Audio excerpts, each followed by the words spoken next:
You're right there. Yeah, welcome to another episode of the KayfabeKast. I'm your host, the Kayfabe Jobber, and I think I just turned Australian. Don't know why. Alright, this week, it was no, okay, you know what? No, I don't think it's working. I'm sorry for all the British people that I've insulted. Hashtag Brexit.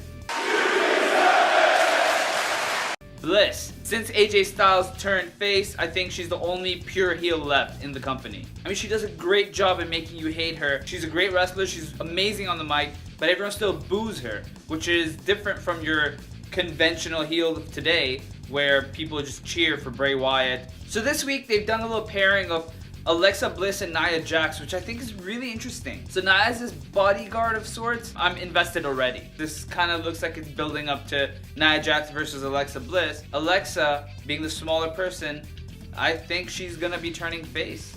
I honestly think that she'd be a great face, but I much rather prefer her heel because she's so good on the mic and she can get that genuine heat. So here's kind of how they should do it. They keep on dominating the women's division, and then eventually Nia Jax will ask for that title match. When Nia asks for that title match, Alexa needs to try and convince her and say, look, you know what, we're friends. Nia says, okay, alright, you know what, you make a good point. And then when Alexa's least expecting it, she beats her on the top of her head with a chair. Okay, no, don't beat Alexa with a chair, I like her.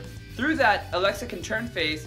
Nia kind of builds that dominance in her once more, where now she's not the bodyguard. And then eventually, when Alexa is a proper face, you can have that David versus Goliath. I mean, what's the female translation of that? Danielle and Jillian? But then do something to make Alexa retain it, and then when Sasha turns heel, you can have Sasha versus Alexa.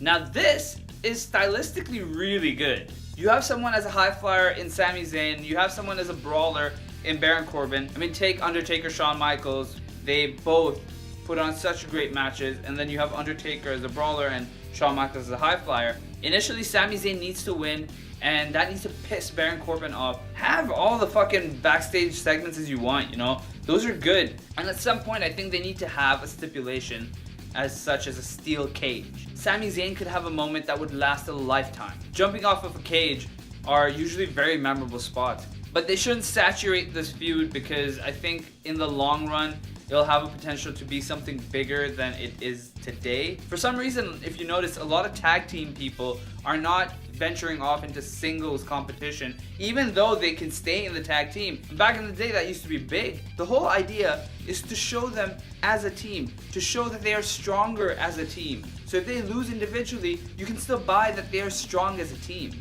So with that being said, you can have one of the American Alpha guys lose to Baron Corbin, or you can have one of the Ascension guys lose to Sami Zayn. So this is a very poor week in wrestling, I have to admit. So with great difficulty, the Gawd moment of this week is Jinder getting a win over the WWE champion. I'm not even going to really get into it because, I mean, it was meh. I only appreciated Jim Ross once I was older and I realized what he added to the product.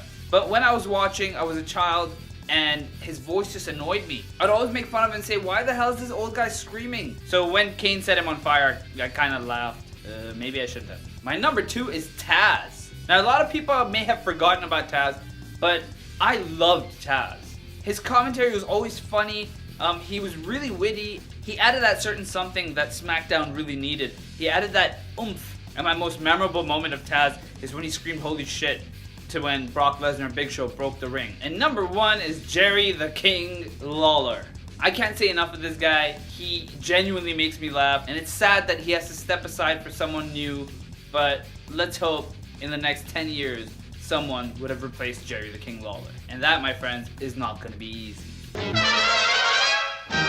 Trailing this week is Nia Jax, who has allied herself with the women's champion. So let's see where she builds on from here. Number 9 is Roman Reigns, who returned to Raw and kind of made his presence felt to Braun Strowman. Number 8 is Dean Ambrose, who I generally don't like, but this week his comic time was pretty good. Number 7 is the Demon Finn Balor. Balor with a good win over the number 1 contender for the Intercontinental Championship, The Miz.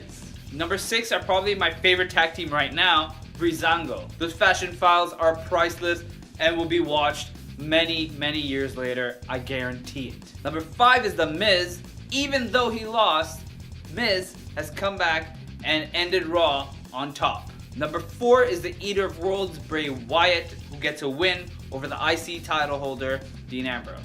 Number 3 is Samoa Joe, who's bouncing back off a loss at Payback versus Seth Rollins. Number 2 is the Maharaja, Jinder Mahal, who got a win over the WWE Champion. Number 1 this week are Cesaro. Cesaro started the Tag Team Turmoil match and ended it. I am loving these guys. They are number 1. This week's trivia question is very short and sweet. Name the finishing maneuver of this man. Last week's correct answer was Brock Lesnar came out to help Kurt Angle at Armageddon 2002. And these are last week's winners. Please make sure you follow them, I for Instagram and T for Twitter.